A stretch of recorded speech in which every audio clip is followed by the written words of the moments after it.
கடகராசி அப்படின்ற மாதிரியான விஷயம் பொறுத்த வரைக்கும் நான் கடகராசிக்கு ஆல்ரெடி சொல்லியிருக்கேன், ரொம்ப நல்லா தான் இருக்கும் எல்லா விஷயமுமே அப்படின்ற மாதிரியான இந்த ஒரு வருடம் நல்ல ஒரு வருடங்களாகத்தான் இருக்கும் அப்படிங்கிறது. நீங்கள் என்ன பண்ணலாம் அப்படின்னு பார்த்தீங்கன்னா, எய்தர் உங்களுக்கு பிடிச்ச ஒரு தெய்வத்தை நீங்கள் எடுத்துக்கோங்களேன்.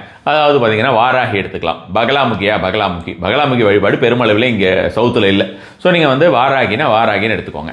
அல்லது வந்து பார்த்தீங்கன்னா ஆஞ்சநேயர், நரசிம்மர், முருகர் தான் இப்போ வந்து ஃபுல்லாக ஃபஸ்ட் கிளாஸாக ட்ரெண்டிங்கில் இருக்கார். ஸோ அதனால் முருகர்னு வச்சுக்கோங்களேன். அப்போ நம்ம வந்து இந்த வழிபாடுகளை நீங்கள் ரெகுலராக செஞ்சுட்டு வர்றது நல்ல ஒரு பலன் தரக்கூடியதாக இருக்கும். முடியலைன்னா டியூஸ்டேஸையாவது செஞ்சுட்டு வர்றது நல்ல ஒரு பலன் தரக்கூடியதாக இருக்கும். முருகருக்கு சிகப்பு வஸ்திரம், முருகருக்கோ வாராகிக்கோ ஆஞ்சநேயருக்கோ யாருக்காவது சிகப்பு வஸ்திரம் வாங்கி கொடுக்கறது நல்ல ஒரு பலன் தரக்கூடியதாக இருக்கும்.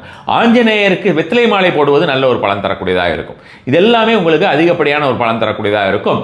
இவர்களுக்கு இந்த ஒரு தெய்வங்களில் எந்த தெய்வங்கள் உங்களுக்கு ரொம்ப ரொம்ப ஒரு ஆகர்ஷணமாக இருக்கிறதோ அந்த ஒரு தெய்வத்திற்கு இழுப்பெண்ணெய் தீபம் சிகப்பு திரி போட்டு ஏற்றி வந்தீர்கள் என்றால் எவ்விதமான ஒரு தடை இருந்தாலுமே அந்த தடைகள் கண்டிப்பான முறையில் நீங்கும்.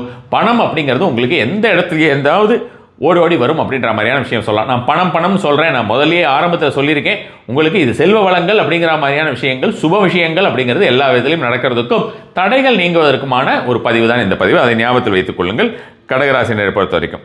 மற்றபடி வந்து எல்லா விஷயமுமே நல்லபடியாக தான் இருக்கும். உங்களுக்கு எப்பெல்லாம் முடியுமோ முருகருடைய கதாஷ்டி கவசம் கேளுங்கள், அல்லது வாராகியுடையது வந்து பார்த்தீங்கன்னா உங்களுக்கு வாராகியுடைய சரணம் அப்படின்னு நானே வாராகிக்கு சரணம் எழுதி அந்த வாராகி சரணத்தை வந்து நான் வந்து வெளியிட்டிருக்கிறேன்.